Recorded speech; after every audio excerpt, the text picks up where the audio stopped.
You are standing in a stone chamber so small you can touch both walls with your outstretched arms. The air is thick with dampness and the smell of your own fear. For 6 days you have listened to the sounds above you, hammering, scraping, voices of men at work, and you have told yourself they are repairing the castle, strengthening the walls, doing ordinary tasks. But now the door opens, and 3 masons enter, carrying buckets of mortar and stones, and you understand with a clarity that stops your breath that those sounds were not repairs. They were preparation. They were building the materials to seal you inside this cell forever.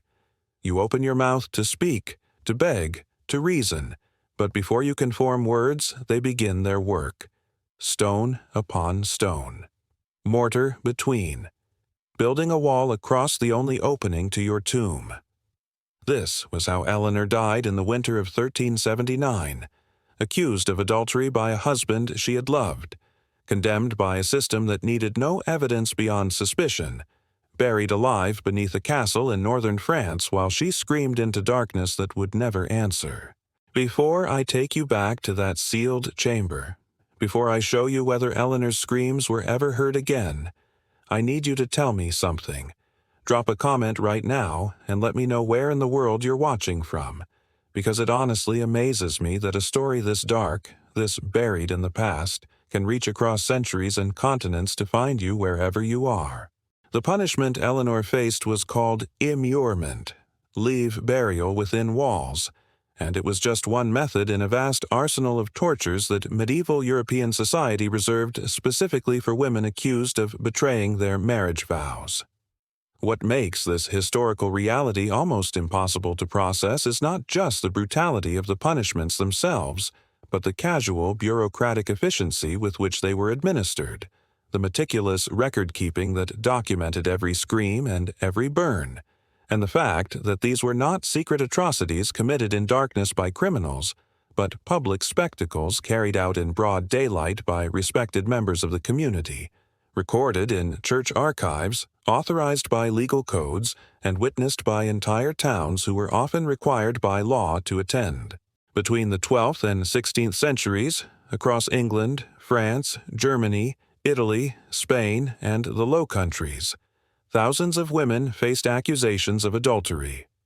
The historical record preserved in court documents, church registers, municipal archives, and chronicles written by medieval observers themselves reveals a system of gender-based terror so thoroughly woven into the legal and social fabric that it functioned as a foundational mechanism of social control.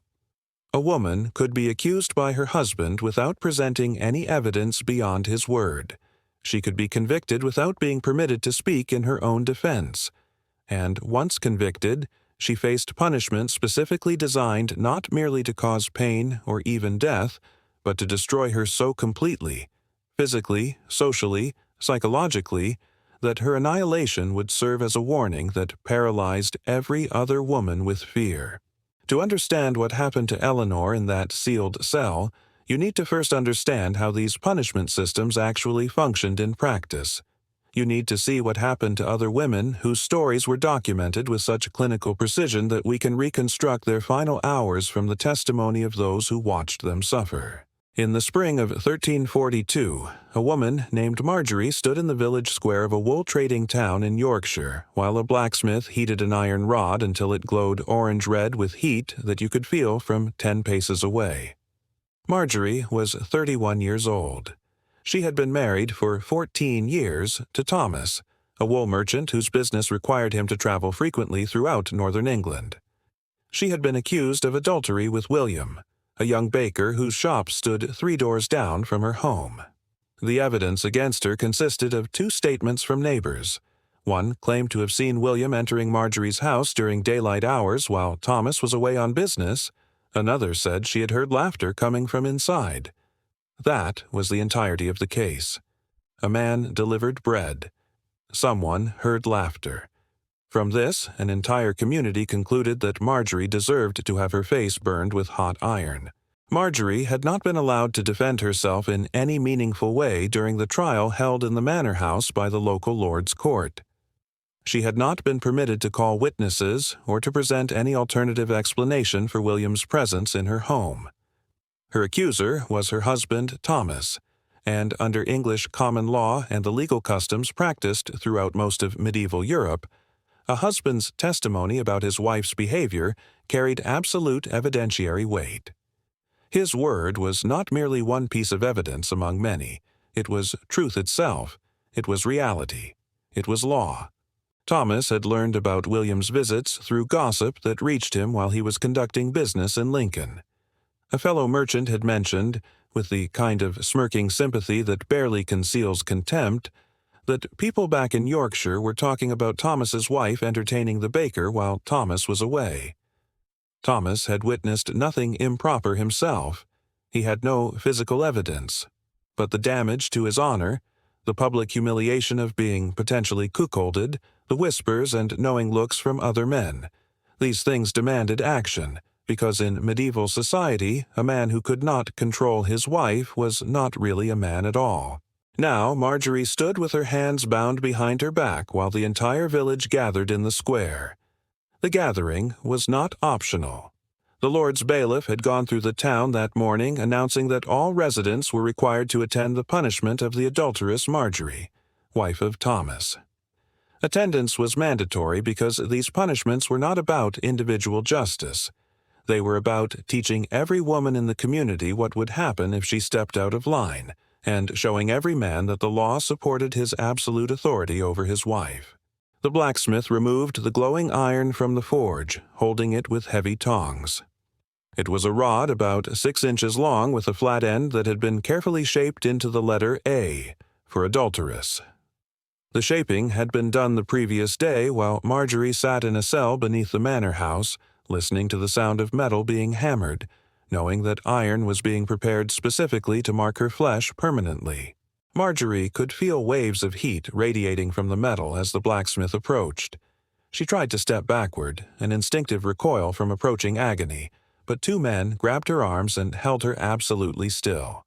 One of them was her own cousin, a man she had known since childhood, but his face showed no sympathy, no doubt, only the grim determination of someone performing a necessary duty. The blacksmith positioned himself directly in front of Marjorie. He looked into her eyes for just a moment. Was that pity, apology, or simply the cold focus of a craftsman about to complete a task? Then pressed the glowing iron against her left cheek. The sizzle of burning flesh was audible across the entire square, a sound like meat on a hot pan that made several people in the crowd visibly flinch. Marjorie screamed, a sound of such pure, undiluted agony that it seemed to come from somewhere deeper than her throat, torn from the core of her being. The scream echoed off the timber and stone buildings surrounding the square, bouncing back, filling the air with the acoustics of her suffering. The smell of burning flesh and hair filled the square, acrid and nauseating, making people turn away or cover their noses, though most continued watching with the kind of grim fascination that mixes righteous satisfaction with vicarious horror and perhaps relief that they were standing in the crowd rather than at its center.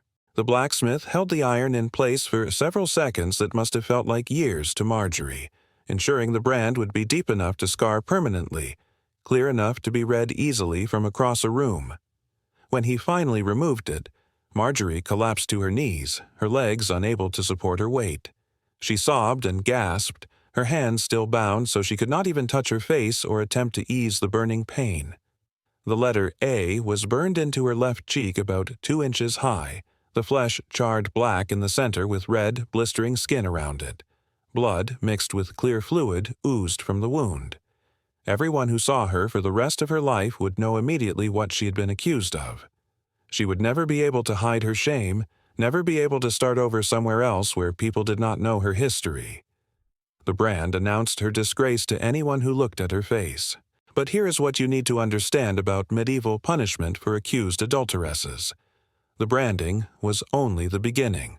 The punishment was never just one thing. It was always multiple, always public, always designed to destroy the woman physically, socially, economically, and psychologically. The goal was not simply to punish a specific act of adultery, which in Marjorie's case had never been proven to have occurred, but to utterly annihilate the woman as a person, to make her an example so terrifying that every other woman in the community would be paralyzed with fear at the mere thought of transgression. Marjorie, barely conscious from pain and shock, was dragged across the square to the pillory that stood permanently erected in the center of the marketplace. The pillory was a wooden framework with holes for the head and hands, stained dark from weather and from the bodily fluids of countless people who had been locked in it over the decades. The device was designed not just to hold the condemned, but to cause physical suffering. It forced the person into an extremely uncomfortable bent-over position that made breathing difficult and caused severe back and neck pain within minutes. Marjorie's neck and wrists were locked into the device, the wooden bars closed and secured with an iron pin. She was forced to stand bent over at an unnatural angle, a sign hung around her neck reading in large black letters, "Adulteress and Whore." Then came the part that would be seared into Marjorie's memory even more deeply than the brand on her cheek. In medieval Europe, public punishment was participatory. The crowd was not supposed to watch passively. They were expected to join in actively, to add their own expressions of moral outrage to the official punishment, to demonstrate their own virtue by attacking the condemned. For Marjorie, this meant being pelted with whatever refuse the crowd could find while she was locked in the pillory, unable to defend herself, unable to dodge or escape, forced to stand there and endure whatever they chose to throw at her.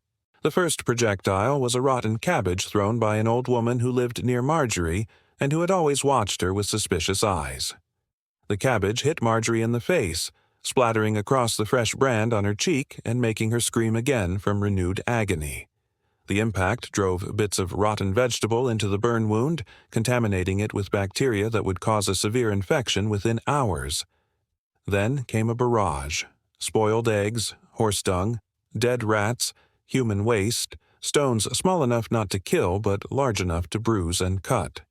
The crowd threw with enthusiasm, with righteousness, with the kind of energy that comes from being given permission to hurt someone without consequences. 3 hours. Marjorie stood in the pillory for 3 hours while the crowd pelted her with filth and rocks. By the time the bailiff finally unlocked the device and released her, Marjorie's face was unrecognizable, swollen and covered with filth and blood. The brand on her cheek had become infected from the contamination, the flesh around it swelling grotesquely, turning dark red and beginning to ooze pus. She could barely walk. 2 men had to carry her to the edge of the village and drop her on the road because the final part of her punishment was banishment. She was cast out from the community with nothing but the filthy dress on her back, forbidden from ever returning, forbidden from seeking shelter in any town within 20 miles. What happened to Marjorie after that? The historical record preserved in the manor court rolls tells us only that she was seen begging on the roads for several weeks, her face grotesquely swollen and infected, the brand still visible even through the swelling. Then the sightings stopped. It is likely she died of infection or starvation or exposure, or perhaps all 3. Her body was never found, or at least never identified. She simply disappeared from history, erased as thoroughly as if she had never existed, which was precisely the point of the punishment. But at least Marjorie had the mercy of being cast out, of having the possibility of survival, however slim. Eleanor, the woman in the sealed cell, would not be granted even that. The punishment of immurement, being sealed alive within walls, was reserved for the most serious cases of adultery, specifically those involving noblewomen or wives of wealthy merchants whose betrayal was seen as particularly offensive to social order. The practice was documented most extensively in France, Germany, and parts of Italy, though cases appeared throughout Europe. The earliest detailed description comes from a chronicle written by a monk named Pierre de Langtop in 1307, describing the immurement of a noblewoman in Northumberland for adultery. The chronicle notes with clinical precision that the woman survived for 11 days after being sealed in, her screams audible through the stone walls for the first 4 days, then growing weaker, then finally stopping. Eleanor's immurement was documented in extraordinary detail because it was ordered by her husband, Comte Jean de Montfort, a powerful nobleman whose estates stretched across northern France. The documents that survive in the departmental archives include not just the order for immurement, but also the daily reports from the castle steward who monitored the sealed chamber and the invoice from the masons who built the wall. These documents allow us to reconstruct Eleanor's final days with a precision that makes the horror almost unbearably immediate.